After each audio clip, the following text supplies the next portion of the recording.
Cette deuxième séquence consacrée aux souhaits d'évolution institutionnelle.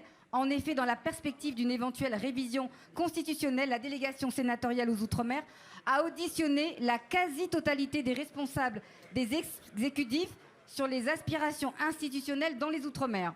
Ce large tour d'horizon ne saurait être complet sans vous, les maires, premier maillon de la République et de l'action au service des citoyens. Et pour ce faire, je vais inviter à me rejoindre sur l'estrade Madame la sénatrice Micheline Jacques, sénatrice de Saint-Barthélemy, vice-présidente de la délégation aux Outre-mer et co-rapporteure sur l'évolution institutionnelle dans les Outre-mer. Sous vos applaudissements, s'il vous plaît. Merci beaucoup.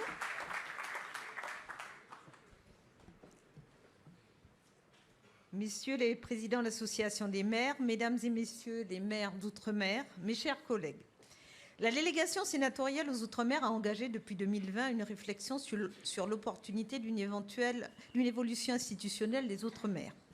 Notre ancien collègue Michel Magras, que beaucoup d'entre vous connaissent bien, en a posé les premiers jalons dans son rapport intitulé « La différenciation territoriale dans les Outre-mer, quel cadre pour le sur-mesure ». Ce travail fondateur n'est pas un exercice purement intellectuel ou de juriste. Si c'était le cas, cela n'aurait que peu d'intérêt. Ces réflexions sont en réalité le fruit de tous les travaux conduits depuis des années sur tous les sujets et qui aboutissent à la même conclusion. Trop de normes et de politiques publiques ne sont pas adaptées aux Outre-mer. Cela est vrai en matière de logement, de construction, d'agriculture, d'énergie, d'exploitation minière et j'en passe. Ce constat est unanime et les auditions des présidents des exécutifs locaux que nous avons conduites ces dernières semaines l'ont toutes confirmé. Les normes et les politiques publiques ne sont pas adaptées aux réalités de chacun des territoires. Une fois ce constat posé, la question est quelle solution ? Quelle réponse pragmatique pour faire en sorte que les politiques publiques, notamment celles dont vous avez la charge au quotidien, soient plus efficaces, plus pertinentes ? Pour notre collègue Michel Magras, deux orientations se dégageaient. La première, celle d'une nécessaire refonte de la relation entre les Outre-mer avec l'État, vers une relation partenariale où l'État accompagnerait les collectivités, mais aussi celle du constat du caractère de plus en plus daté de la division historique entre les départements et les collectivités d'outre-mer. Cette division priverait notamment les départements et régions d'outre-mer de certains outils efficaces pour adapter les politiques publiques au territoire. La solution pourrait venir d'un cadre constitutionnel commun pour les Outre-mer, qui serait une sorte de boîte à outils grâce à laquelle chaque Outre-mer pourrait imaginer un statut sur mesure cousu main. Cela permettrait par exemple aux DROM, qui le désirent, de s'affranchir du principe d'identité législative dans certaines matières ou d'adopter eux-mêmes des normes. À l'inverse, les territoires ne souhaitant pas changer seraient libres d'en rester au statu quo. Depuis 2020, beaucoup de choses se sont passées, la crise sanitaire, mais aussi les élections du printemps dernier et la volonté de faire bouger les lignes depuis l'appel de Fort-de-France.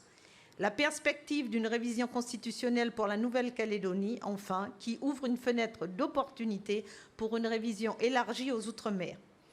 Il a donc paru évident à la délégation qu'il fallait reprendre le travail de Michel Magras pour l'actualiser et voir si le besoin d'une évolution institutionnelle avait grandi, en écoutant les exécutifs locaux, mais aussi les maires et les forces économiques des territoires. Ce travail s'inscrit plus globalement dans le cadre du groupe de travail sur la décentralisation qui a été réactivé par le président du Sénat. La délégation a lancé ses travaux en publiant en juillet dernier un rapport de notre président Stéphane Artano sur les Outre-mer dans la Constitution. Ce rapport rend compte notamment d'une réunion conjointe avec l'Association des juristes en droit des Outre-mer, l'AJDOM, qui a permis de poser les limites du système actuel, mais aussi de bien distinguer les différents niveaux constitutionnels, organiques, législatifs et opérationnels. Depuis octobre, nous avons démarré un cycle d'audition qui devrait s'achever le 1er décembre. Il nous a déjà permis de consulter les exécutifs de Saint-Barthélemy, La Réunion, Wallis-et-Futuna, Saint-Martin, Saint-Pierre-et-Miquelon, la Polynésie française, la Guyane, Mayotte, la Martinique et le président du conseil départemental de la Guadeloupe. À ce stade, il en ressort déjà quelques lignes de force. Le constat de l'inadaptation des normes, comme cela a déjà été dit, mais aussi celui de l'incapacité des procédures actuelles de l'État à mieux tenir compte des demandes des territoires. Les demandes d'avis préalables sur les projets de loi ou les décrets sont de purs exercices formels, l'État n'en tenant pour ainsi dire jamais compte. Il en est de même pour les habilitations. Ce sont des procédures longues et fastidieuses et l'État n'accompagne pas assez les collectivités lors des transferts de compétences. Si les constats sont assez similaires, les positions divergent sur les réponses institutionnelles.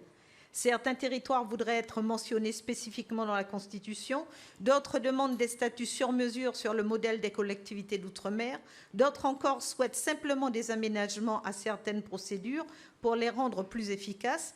Enfin, certains considèrent qu'il ne faut pas perdre de temps et des forces avec ce débat institutionnel, mais qu'il faut surtout que l'État change d'approche et accepte de co-construire les politiques publiques en partenariat avec nos collectivités, la méthode plutôt que les institutions. C'est sur ces points et ces différences d'approche que le Sénat souhaiterait recueillir votre ressenti et votre analyse, vous qui au quotidien devez déployer les politiques publiques et répondre aux besoins de vos territoires.